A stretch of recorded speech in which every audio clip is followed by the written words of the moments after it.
Boa noite. Bem-vindos ao evento O Pré-Sal e os Impactos na Economia e Tecnologia Baiana. A iniciativa lança o ciclo de palestras Grandes Debates da Engenharia e Tecnologia, que será realizado durante o segundo semestre de 2012, em comemoração aos 75 anos de fundação do Sindicato dos Engenheiros da Bahia. Fundado em 27 de setembro de 1937, o SENGE Bahia representa os profissionais da engenharia que atuam nas diversas categorias de trabalhadores. Convidamos para compor a mesa de abertura o presidente do Sindicato dos Engenheiros da Bahia, SENGE Bahia, o engenheiro Ubiratã Félix.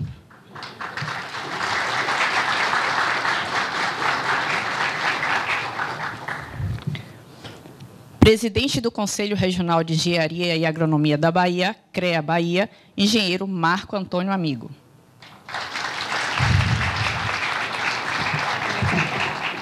Porque disseram que ele não tinha chegado. Secretário de Planejamento do Estado da Bahia, professor José Sérgio Gabriele.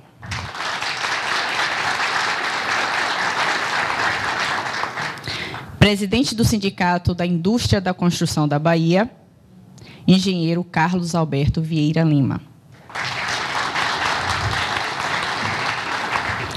Diretor da Escola Politécnica da Universidade Federal da Bahia, UFBA, engenheiro Luiz Edmundo Prado. Deputado estadual, engenheiro Marcelino Galo.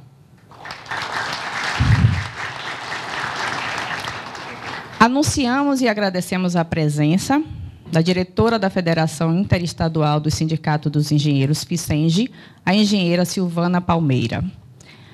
Dr. Helder Versosa, procurador-chefe da Fazenda Estadual.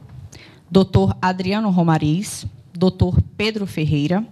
Dr. Paulo Mota. Secretário-geral do Sindipetro, Jorge Machado Freitas. Presidente da Associação dos Engenheiros e Arquitetos da Prefeitura de Salvador, engenheiro Luiz Argolo.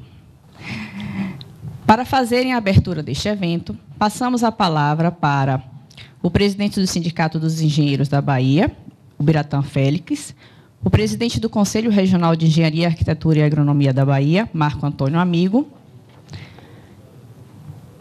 deputado estadual, engenheiro Marcelino Galo. Por favor. Boa noite a todas as pessoas presentes. A gente quer convidar para a mesa o engenheiro Luiz Edmundo, que não é Prado Campos, né, diretor da ADEME.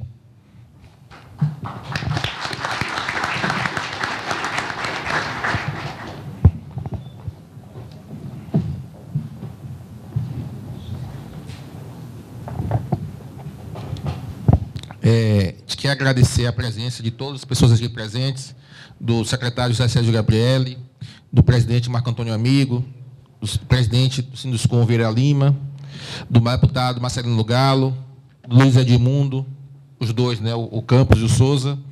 É dizer que esse é um momento muito importante para o Sindicato de Engenheiros da Bahia.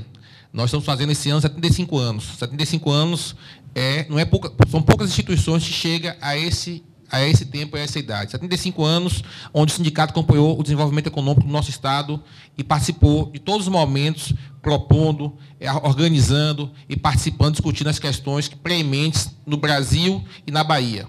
O Sindicato de Engenheiros, ele sempre teve compromisso com a soberania nacional e com a defesa da engenharia.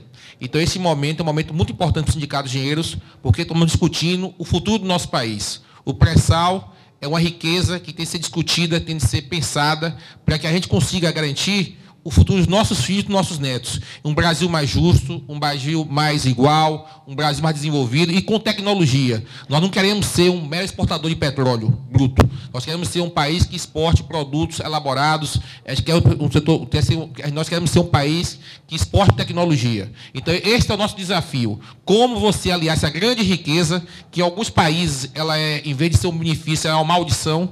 Todos os países têm petróleo, têm guerra, tem dissensões internas, sofrem invasão, intervenção. Então, nós não queremos essa parte ruim da riqueza do petróleo. A gente quer a parte boa, que é como essa riqueza pode ser um instrumento de desenvolvimento nacional e tecnológico do nosso país. Esse é o grande desafio do Brasil e da engenharia, porque não há possibilidade de você ter tecnologia sem engenharia. A engenharia é a principal força de organização e de pensamento de um país soberano, livre e democrático. Então, esse é o objetivo do SENGE, com esse debate e com a ilustre presença de José Sérgio Gabrielli, que foi presidente da Petrobras, que muito honrou a Bahia, foi uma pessoa que mudou a empresa, honrou a Bahia, honrou o Brasil, honrou a Universidade Federal da Bahia, na qual ele é oriundo, e honrou a todos nós baianos, e a engenharia também, porque na gestão de Gabrielli ele deu um apoio importante ao desenvolvimento da tecnologia nacional através da imposição ou da solicitação de conteúdo nacional nas compras da Petrobras.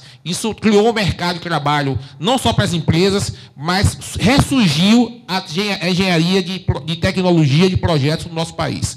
Então, eu queria agradecer a todos e dizer a vocês muito obrigado por estar aqui presentes.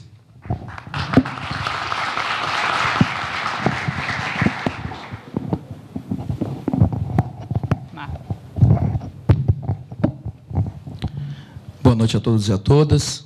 É um prazer para o Conselho Regional de Engenharia e Economia do Estado da Bahia estar junto com o SENGE Bahia, comemorando esses 75 anos.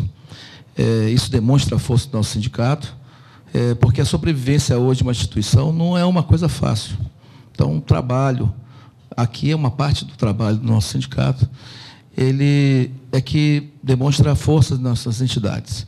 Então, não basta a vida, um ano vivido atrás do outro, mas sim a capacidade de renovação. Com relação à oportunidade dessa palestra, já há vários meses, Bira e eu conversamos com relação a palestras que podemos fazer para discutir o desenvolvimento baiano e o desenvolvimento regional. Então, é realmente um momento muito feliz para todos nós, a presença do nosso ex-presidente da Petrobras e atual secretário do Estado da Bahia, que, com muita propriedade, vai tratar desse assunto. A expectativa dos brasileiros, de forma geral, em especial nós, do Estado da Bahia, com o nosso desenvolvimento industrial, ele é muito grande. A perspectiva de nós darmos um salto de desenvolvimento nesses anos é algo que tem que ser discutido com a sociedade. Então, essa oportunidade, ela nos transforma não apenas em ouvintes, mas em construtores dessa nova realidade. Então, é para o Conselho Regional uma oportunidade também participar desse momento junto com vocês. A todos, muito boa noite e obrigado, porque o Conselho se sente gratificado por participar de eventos como esse.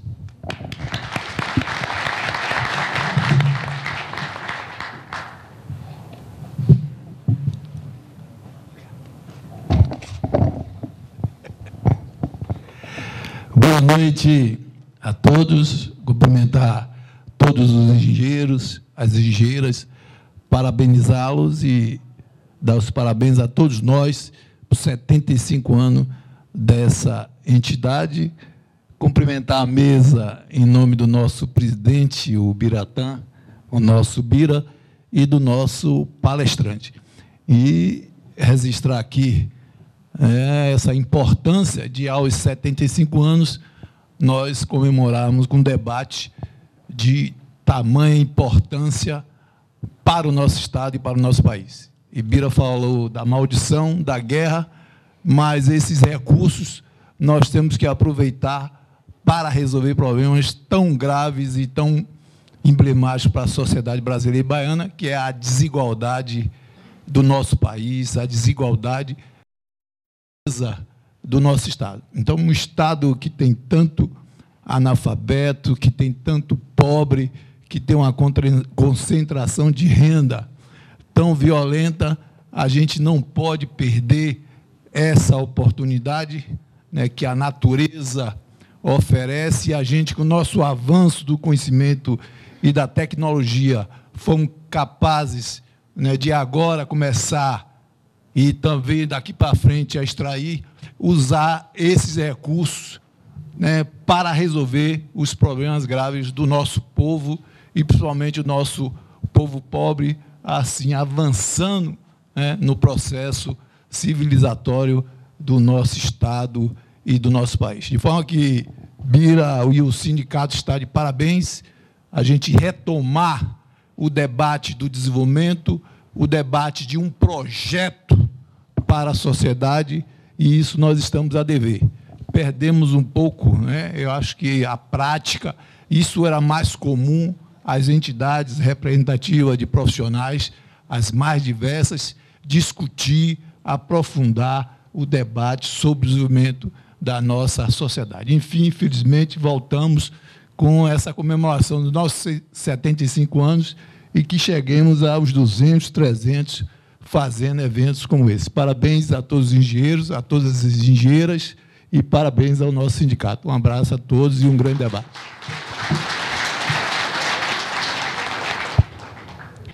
A palestra traz como tema o pré-sal e os impactos na economia e tecnologia baiana e será proferida pelo secretário de Planejamento, José Sérgio Gabrielli. Bom, boa noite a todos e todas. Dizem que não se pode falar a todos e todas, porque todos implica todas, e que é um pleonasmo. Mas eu acho que é bom chamar a atenção, porque as todas são cada vez mais importantes e, portanto, temos que chamar a atenção da todos e todas. Eu queria saudar meu amigo Biratã, Félix, presidente do Sindicato dos Engenheiros, o engenheiro Marcos Antônio Amigo, presidente do Conselho Regional de Engenharia, o presidente do Sindicato da Indústria de Construção Civil e Construção da Bahia, Carlos Alberto Vieira Lima, que me carregou quando era pequeno, o coordenador dos sindicatos petroleiros, Germínio, que eu vi que acabou de chegar ali, o diretor da Escola Politécnica da Universidade Federal da Bahia, Luiz Edmundo, o diretor da Associação de Empresas do Mercado Imobiliário da Bahia, da ADEME, engenheiro Luiz Edmundo Souza, o deputado estadual Marcelino Galo, várias outras autoridades estão aqui, o doutor Geraldo, superintendente do SEI, o da SEI, meus senhores e minhas senhoras. Ao preparar essa apresentação, eu tinha duas dúvidas. Primeiro, como falar do pré-sal na Bahia, se eu não compartilhava totalmente com as esperanças e as expectativas dos meus antigos colegas da Petrobras, geólogos, entre os quais o geólogo Antônio Rivas, que está aqui sentado, que foi até recentemente gerente da unidade de operações da Petrobras na Bahia, e achava que o pré-sal aqui era difícil ter pré-sal na Bahia. Ele dizia, tem que perfurar, tem que saber, tem que ir lá embaixo. Então, portanto, até agora, não há pré-sal na Bahia. Há expectativas de alguns geólogos que há pré-sal na Bahia, mas até agora não há pré-sal na Bahia. Então, como fazer uma apresentação sobre pré-sal na Bahia? Então, eu digo, olha, eu vou fazer o seguinte, vou dividir a apresentação em 4 grandes blocos. No primeiro bloco, eu vou falar um pouco do pré-sal, e o pré-sal não é na Bahia, é no Espírito Santo, Santos, a Bacia de Espírito Santo, a Bacia de Santos e a Bacia de Campos. Então, vou falar disso, vou falar do tamanho, porquê, qual é a aplicação, quais são os desafios, etc. E vou mostrar que isto vai exigir uma máquina produtiva gigantesca, talvez única no mundo, e que isso abre uma enorme possibilidade, uma enorme oportunidade para a economia baiana. Por outro lado, vou apresentar de forma bastante sintética, de forma bastante generalizada, mas no mínimo de referência a ele, algumas oportunidades exploratórias do mercado de petróleo na Bahia, que não está no pré-sal. E terceiro, mostrar um pouco como anda o desenvolvimento da cadeia de fornecedores na Bahia, os desafios tecnológicos e como a engenharia entra nesse processo, finalmente concluindo com as alternativas e perspectivas de outros sectores na Bahia e que podem receber benefícios e consequências dessa expansão da cadeia produtiva de petróleo e gás. Aí, depois de pensar isso, eu fui conversar com o Romeu, que trabalha comigo, e com o Rivas, para montar essa apresentação, e eu saí das conversas com eles dizendo, isso é muita coisa, não dá para falar isso, porque tem que abrir o debate, tem que ouvir pergunta e tem que responder pergunta. Então, eu disse, olha, vou fazer uma apresentação PowerPoint, rápida, tentar ser o mais rápido possível para poder juntar tudo isso e permitir o debate posterior. E aí eu comecei pela... Aqui eu aponto para onde? Eu comecei pelo tamanho do mercado. Vice de origem, economista, tamanho do mercado. O que esse slide mostra? Esse slide mostra um elemento muito importante, que é o mercado brasileiro de consumo de petróleo, não de produção de petróleo. O Brasil é um dos países que mais consome petróleo do mundo. E não é volumetricamente não é o maior, porque a China, a Índia, o Japão e os Estados Unidos são maiores que o Brasil. Mas é dos que mais cresce no mundo. Então nós temos um mercado interno de consumo de petróleo muito grande. E esse consumo do petróleo no Brasil, ele é resultado de um crescimento não do petróleo em si, mas do crescimento dos derivados de petróleo, que é, de fato, o que se consome. Então, se consome gasolina, QAV, querosene de aviação, diesel, óleo combustível, nafta e outros componentes dos derivados. O que significa que existe um problema, não na produção do petróleo, mas na construção e na capacidade de refinarias. Quando eu cheguei na secretaria, conversando com o doutor Geraldo, da SEI, numa discussão lá de conjuntura, sempre se falava em petróleo e derivados, como se fosse petróleo da Bahia. E quando, na verdade, era necessário que derivados é uma coisa, tem uma dinâmica distinta, tem um comportamento diferente de petróleo. Mas isso a gente não tinha, na análise nossa, não é muito separado. Então, o primeiro elemento que esse gráfico do lado esquerdo mostra é que nós somos um país com crescente mercado de consumo de petróleo. Por que esse país é um país com consumo de petróleo? Se vocês olharem, as taxas de crescimento crescentes ocorrem, as taxas de crescimento crescentes ocorrem no Brasil e na China. As taxas de crescimento são decrescentes e o consumo per capita cai nos países avançados. Então, isso mostra um pouco um quadro do mercado de trabalho, mostra um pouco a situação do mercado de economia desses países e a forma de inserção dessas economias no mundo moderno. O que significa isso? Que, do ponto de vista do futuro, os países centrais da Organização dos Estados Unidos, o Japão, a Europa, vão diminuir o consumo per capita de petróleo. A tendência é que haja uma redução do uso de petróleo nos países avançados. Mas, no Brasil, na China, na Índia, vai haver um aumento do consumo do petróleo. Então, esse é um elemento importante que muda a geopolítica do mercado de petróleo mundial. Por que ocorre isso? Ocorre porque nos países emergentes, chamados emergentes, Brasil, China, Índia, países da África, países da América do Sul, o processo de crescimento atualmente é um processo de crescimento com inclusão social, com aumento da renda de baixo para cima. E esse aumento da renda de baixo para cima, os pobres são intensivos em energia.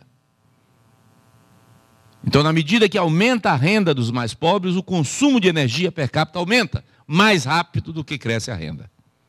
E aí o que nós vemos é que em plena crise mundial, em plena crise europeia, em plena crise japonesa, em plena crise americana, de 2010 e 2011, na média, o consumo per capita de energia cresceu 10,6%.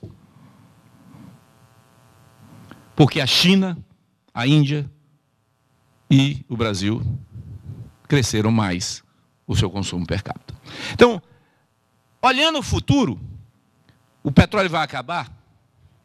Olhando o futuro, vamos a ter uma substituição do petróleo por outras fontes de energia importantes? Olhando o futuro, pós Rio+20, sustentabilidade, o mundo vai ser um mundo mais verde? Ou o mundo vai continuar dependendo do petróleo, do gás e do carvão? Esse é um elemento importante. Mesmo que a demanda mundial de petróleo, gás e carvão não cresça, mesmo que a demanda mundial desses combustíveis fósseis se mantenha exatamente a mesma, para manter a produção equivalente ao consumo atual, e esse consumo atual é em torno de 86 milhões de barris por dia, para manter esse consumo hoje, como o petróleo é produzido em reservatórios que declinam sua produção naturalmente, só para compensar a produção declinante natural dos reservatórios existentes, vai ser necessário, nos próximos 25 anos, o acréscimo de 45 a 65 milhões de barris novos, substituindo os barris declinantes. Então, o mundo vai precisar de 45 a 65 milhões de barris novos de produção diária, mesmo que não aumente nada o consumo de petróleo no futuro. Como o Brasil está aumentando o consumo de petróleo, como a China está aumentando o consumo de petróleo, como a Índia está aumentando o consumo de petróleo, como os países da África estão aumentando o consumo de petróleo, como os países da América do Sul estão aumentando o consumo de petróleo, isso significa que vai precisar de mais produção de petróleo. Então, esse é um fato, é um quadro que tira qualquer sombra de dúvida que petróleo vai ser necessário. Se petróleo vai ser necessário, as decisões onde o petróleo está foram tomadas há 120, 140 milhões de anos atrás. 110 milhões de anos atrás. Então, estou olhando para o geólogo, tem esse geólogo, 40 milhões de anos é um minuto no tempo. E nós tivemos sorte. Essa que é a grande vantagem. Porque aí, nós tivemos essa extraordinária descoberta. Os geólogos, os geofísicos, os engenheiros da Petrobras, os matemáticos da Petrobras, os economistas, os advogados, os operadores, os técnicos da Petrobras, descobriram essa gigantesca área exploratória nova, que é o pré-sal. Que tem características novas, eu não vou entrar aqui na descrição geológica, mas o fato é que esta área que vai do sul, do norte de Santa Catarina até o Espírito Santo, é uma área que tem um determinado tipo de rocha que caracteriza, acumulou petróleo abaixo da camada do sal, e a camada de sal em alguns momentos é de 2 quilômetros de espessura, e essa camada de sal tem gigantescos reservatórios já identificados. E a área está sob concessão, somente 42% dessa área. 68% dessa área está nas mãos da União Brasileira, do governo brasileiro. Essa descoberta, claro que é uma descoberta que abre gigantescas possibilidades de exploração de petróleo e produção de petróleo. Como disse o Biratã aqui no início, ameaça de maldição e de benesse. Porque, como o petróleo tende a ser um setor altamente rentável, o petróleo, refino nem sempre, o fato de ser produtor de alto nível de renda faz com que o país produtor fique ameaçado de só ter renda gerada em torno do petróleo e mate as outras atividades. Porque a geração de divisas internacionais é feita com base na exportação do petróleo, o petróleo paga muito imposto, no caso brasileiro, por exemplo, de cada 3 barris de petróleo produzidos, 2 são de impostos. Portanto, é um enorme contribuinte para os estados. E porque, na medida que a taxa de câmbio cai, você torna difícil para que os outros setores sejam competitivos. Então, o risco de uma imobilização de outras atividades econômicas, quando você tem uma benesse de descobrir essas gigantescas áreas, é real. Então, o que o governo brasileiro fez, ao meu ver, de forma extremamente correta? Vamos rever o marco regulatório. Vamos rever a forma de organizar o mercado de petróleo. Porque essa riqueza, ela não pode ser desperdiçada no curto prazo. Nós temos que pensar em transferência para outras gerações, para os nossos filhos, para os nossos netos. Então é necessário pensar que essa riqueza que vai ser gerada nos próximos 10, 15 anos não pode ser utilizada pela geração atual apenas. Ela tem que ser usada pela geração atual também, mas tem que se preservar as questões transgeracionais. O que é que se fez? Se iniciou e se intensificou o processo de conhecimento do petróleo. E hoje, a produção do petróleo é 4 a 5, do petróleo do pré-sal, é 4 a 5 vezes, eu estou dando 4 a 5 vezes, porque eu não tenho certeza do número atual da produção, a produção da Bahia. A Bahia está em torno de 50 mil barris, 47 mil barris, né? E o pré-sal deve estar em 280 a 300 mil barris por dia. Então, já estamos produzindo hoje 4 a 5 vezes o que a Bahia produz, que tem petróleo produzido, tem poços há 60 anos produzindo. Então, não é uma ilusão, não é uma miragem, não é um desafio tecnológico intransponível. Nós já estamos produzindo um volume razoável. Mais de 10% da produção brasileira hoje já vem do pré-sal brasileiro hoje, não é no futuro. Hoje. E aí nós vimos que esta situação do pré-sal exigia, que era uma coisa gigantesca, ela representava uma descoberta num tamanho enorme no mundo, porque 32% das descobertas importantes no mundo foram feitas em 10 anos no Brasil. O petróleo, a incorporação de novos barris de petróleo nas reservas mundiais tem basicamente 2 formas para incorporar novos barris de petróleo. Uma é descobrir o petróleo e encontrar novos reservatórios, fazer novos poços e incorporar novos sistemas de produção, incorpora novas reservas, porque você tem instalado novos poços, novas capacidades. A outra forma de incorporar reservas e incorporar produção é, com os reservatórios existentes, você melhorar a produção desses reservatórios já existentes, aumentando o que se chama de fator de recuperação desses velhos campos e desses velhos poços. De cada 3 barris novos acrescentados às reservas mundiais, 2 vêm de recuperação maior dos campos em produção. E 1 vem de novas descobertas.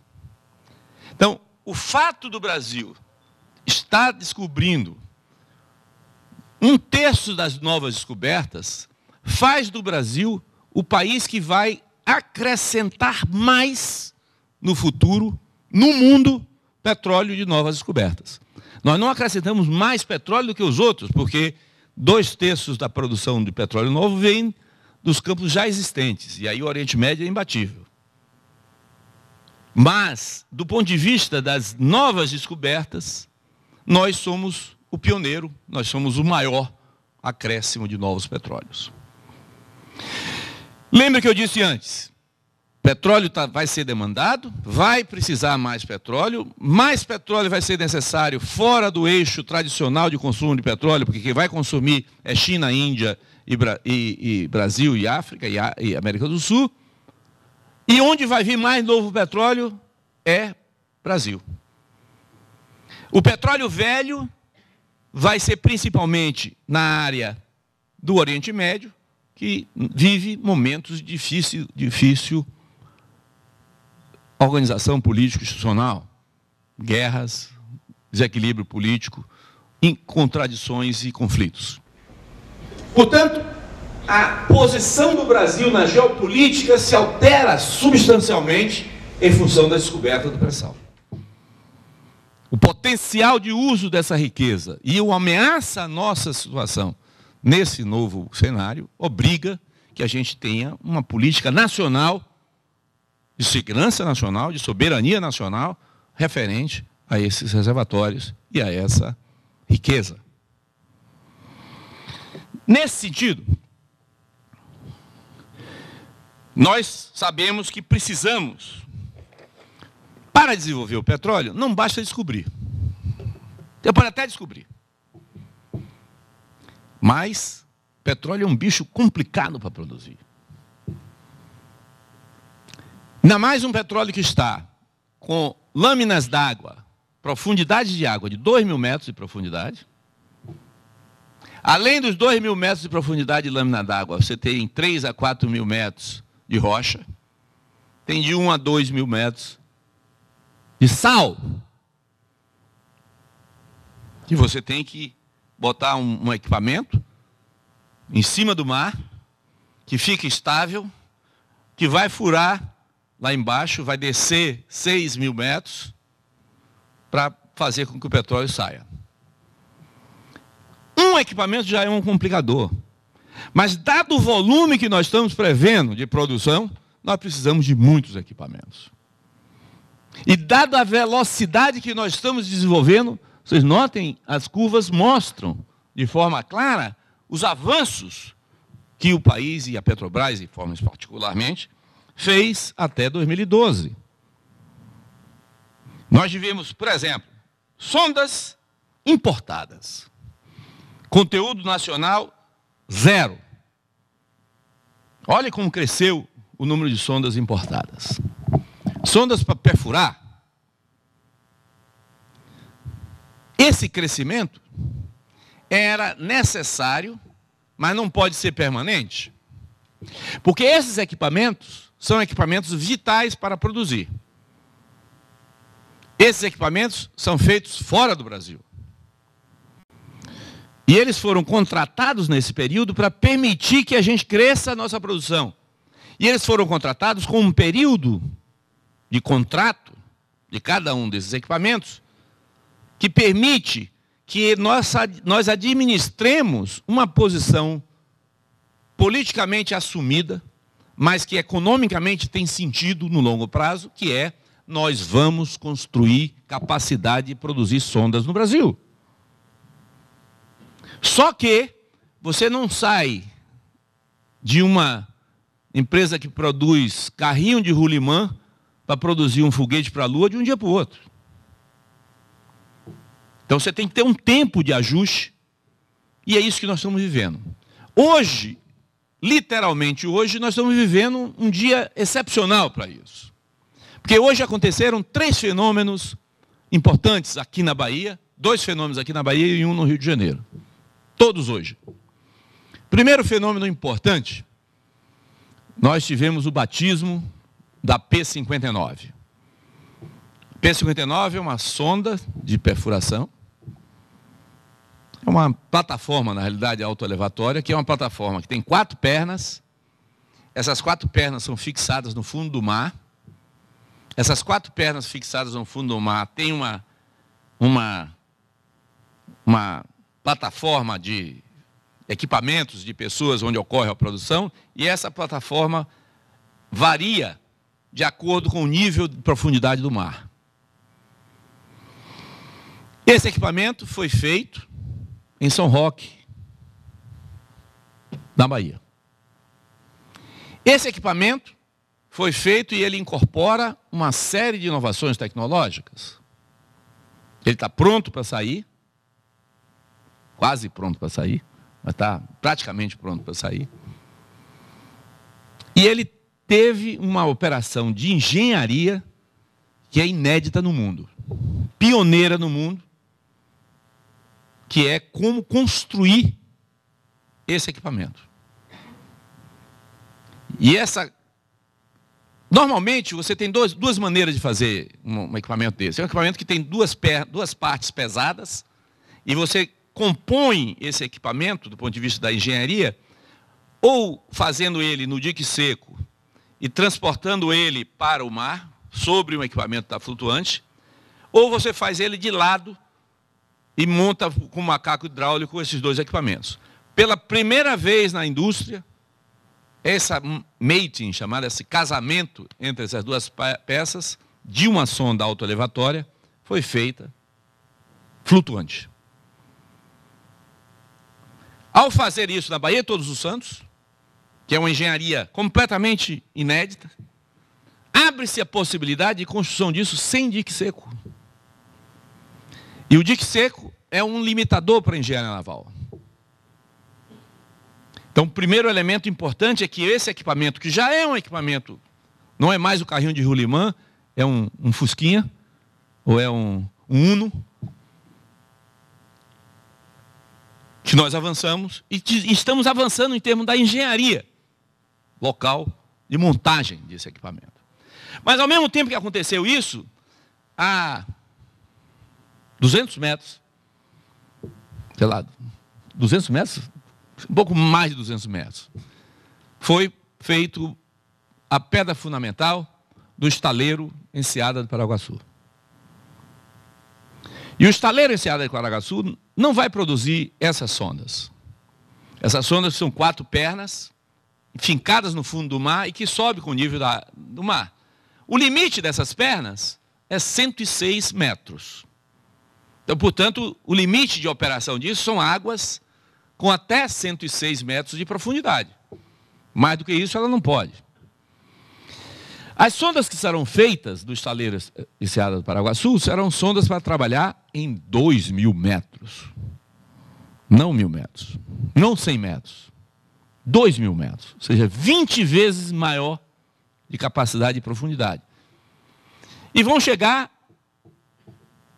E são sondas que são adaptadas para operar no pré-sal brasileiro. Essas sondas são sofisticadíssimas, comparadas com essas sondas que nós estamos inaugurando hoje, é aquela diferença que eu disse entre o Fusca e o foguete para a Lua. Portanto, o salto está sendo dado na construção do equipamento para produzir esses equipamentos. Qual é o desafio principal que nós vamos ter na montagem desse estaleiro Paraguaçu? O grande desafio que nós vamos ter, o maior desafio que nós vamos ter, não é dinheiro. Porque o contrato, quando for assinado, será um contrato de 4,6 bilhões de dólares entre a Petrobras e a Sete Brasil, e a Sete Brasil, que é uma empresa que contrata o estaleiro Enseada do Paraguaçu. E esse contrato, portanto, de 4,6 bilhões de dólares para fazer 6 sondas, é um contrato que permite e garante continuidade desse estaleiro por 10 anos. Não é dinheiro. O desafio desse estaleiro não será... Chegou aqui o nosso presidente da Caixa Econômica, o grande companheiro Hereda. Saldo. O desafio não será o dinheiro, porque a Caixa Econômica tem dinheiro suficiente para financiar todos os trabalhos.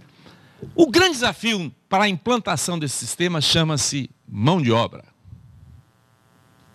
Gente, para trabalhar nesse estaleiro vai ser necessário cerca de 4, 5 mil pessoas. 4, 5 mil pessoas que vão ser muito bons soldadores, muito bons operadores de equipamentos sofisticados, mas especialmente muito bons planejadores do processo de produção. Muitos engenheiros que vão ter que ser capazes de planejar e antecipar problemas. Muitos engenheiros e técnicos que sejam capazes de usar equipamentos sofisticados para produzir coisas muito finas e suaves, porque a tecnologia tem essa questão, ela trabalha com grandes volumes, mas ao mesmo tempo precisa de ajuste fino. O processo de produção de um estaleiro não é, Vera Lima, a construção. O processo de construção do estaleiro não é um processo de produção de um automóvel. O processo de construção de um estaleiro não é o processo de produção de uma indústria petroquímica. Ele é um artesanato em alto volume com muita fragmentação. Portanto, planejamento, organização do trabalho é vital para um estaleiro desse. E aí, as escolas de engenharia vão ter que estar preparadas para isso, Luizão. A Politécnica vai precisar ter um novo tipo de engenheiro. Não só que seja capaz de trabalhar na flutuabilidade da engenharia naval, mas seja capaz da organização do processo de trabalho de forma distinta. Nós estamos apanhando, o Brasil está apanhando fortemente na experiência anterior que nós temos em Pernambuco. Qual foi o grande problema que o Pernambuco está enfrentando? O grande problema que o Pernambuco está enfrentando é a falta de gerentes médios. É falta de gente que seja capaz de planejar a operação não em série. E isso é um desafio para os engenheiros. E está aqui colocado agora, porque o estaleiro ficará pronto daqui a 2 anos e meio. Não tem nenhum engenheiro que se forma em 2 anos e meio. E esse é o desafio que nós temos. 2 anos e meio, daqui a 2 anos e meio o estaleiro tem que começar a produzir. Porque ele vai ter 48 meses para entregar a primeira sonda.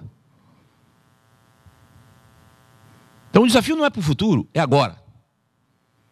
Estive conversando com o sócio técnico do estaleiro, Kawasaki. Esse Yoshida estava me dizendo, sabe qual vai ser o grande problema que nós vamos ter? Vocês imaginaram um equipamento desse tamanho, gigantesco, quantos parafusos e quantas porcas um equipamento desse usa? Onde vai estar a produção dessas porcas e esses parafusos? Quem vai produzir a porca e o parafuso? Tudo está em São Paulo.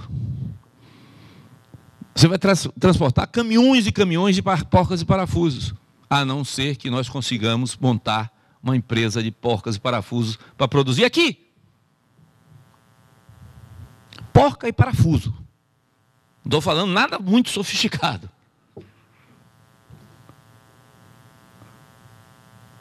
Motores. Manutenção de guindastes. Os guindastes de um estaleiro desse são guindastes que operam com 1.200 toneladas. Que precisa ser operado, é uma máquina difícil, não é uma máquina simples. Um guindaste desse. Então, são desafios novos que nós vamos ter. São milhares de equipamentos, milhares de componentes numa sonda dessa, que impacta o conjunto das atividades. Então, na medida que nós vamos precisar a Petrobras vai estar, no final desse ano, com 40 sondas. Final de 2012. Em 2008, a Petrobras tinha 2 sondas dessas. Saiu de 2 para 40. Tem sob contrato para serem feitas no Brasil. Não está sob contrato ainda totalmente assinado, mas está em fase final de contrato. A presidenta Graça anunciou hoje que na próxima semana assina o primeiro contrato com a Brasfels no Rio de Janeiro. Está potencialmente sob contrato, em fase final de contratação, 33 dessas sondas para serem feitas no Brasil. 6 das quais na Bahia. Isso é uma nova indústria que se cria. Mas sonda é um aspecto só do problema. O pré-sal vai precisar de 146 navios. O pré-sal vai precisar, não só o pré-sal, Petrobras vai precisar de 146 navios. São alguns milhares de equipamentos que vão ser comprados. E isso é negócios a serem feitos no Brasil e com oportunidades para a Bahia. Eu vou pular rapidamente aqui. Aqui a linha de produção, a Petrobras está pretendendo, isso é o novo plano estratégico da Petrobras. A meta de produção no Brasil em 2020 é 4,2 milhões de barris por dia. O Brasil hoje produz 2 milhões e pouco. Nós estamos produzindo, em 2012, 2 milhões e alguma coisa, 2 milhões e 60, se eu não me engano, em 2012, e pretende, portanto, mais do que dobrar a produção brasileira em 2020. Essa produção no pré-sal, ela é uma produção bastante... Em 2020, com as novas descobertas, nós vamos ter uma nova estrutura de distribuição dos recursos no mercado brasileiro. Mas o pré-sal é um aspecto da indústria de petróleo do Brasil. O Brasil é um país fantástico, porque não só tem o pré-sal.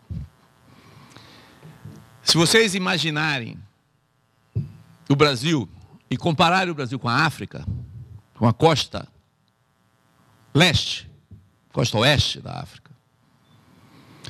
A costa oeste da África tem hoje uma atividade bastante intensa. E tem vários países na costa oeste da África. Mas a costa oeste da África é quase do tamanho do Brasil.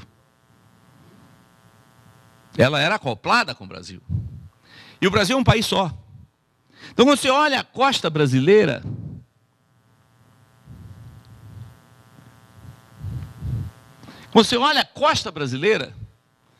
e você vê que o pré-sal está aqui, e o pré-sal é principal, mas nós temos a costa toda com oportunidades exploratórias. E várias atividades estão ocorrendo na costa brasileira, em várias bacias da margem equatorial, na margem leste. Nós temos várias atividades no mar que são potenciais exploratórios, não necessariamente de pré-sal, de pós-sal e talvez pré-sal se encontrado. Se os geólogos da Bahia acreditarem, se você acreditar no geólogo da Bahia, não sei se vocês sabem, mas geólogo tem 3 palavras. Vou provocar com os geólogos. Com certeza, pode ser, me desculpe.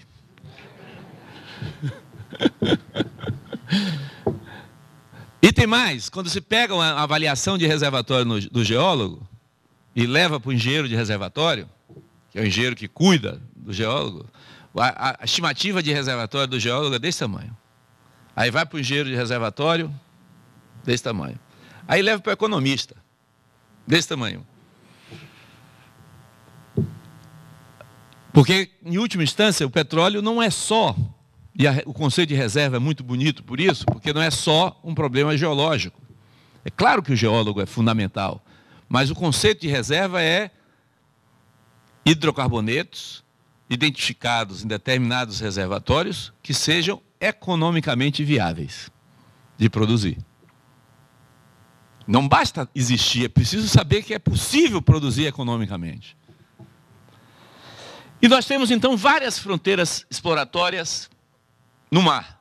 Mas temos também fronteiras exploratórias em terra. A nossa terra, o nosso chamado onshore, é pouco utilizado, é pouco explorado. Há potenciais, existem algumas descobertas em Minas Gerais, na Bacia do São Francisco, que indicam potenciais ganhos para produção de gás em Minas Gerais e potenciais de uma produção de um tipo de gás que é um novo horizonte para o mundo. Eu mencionei aqui as reservas e a produção de petróleo convencional hoje existente. As reservas e o petróleo convencional hoje existente, conhecido hoje, serve para produzir a atual produção, se nada for acrescentado a isso, provavelmente entre 45 e 50 anos. Com o petróleo convencional. Se além do petróleo convencional eu colocar o petróleo não convencional, eu não vou entrar na explicação técnica do que é isso, mas 3 tipos de petróleo não convencional, de hidrocarbonetos não convencionais, são o petróleo chamado ultrapesado da Venezuela, as areias bituminosas do Canadá e o shale oil e o shale gas, que são, em português, óleo e gás e folhelho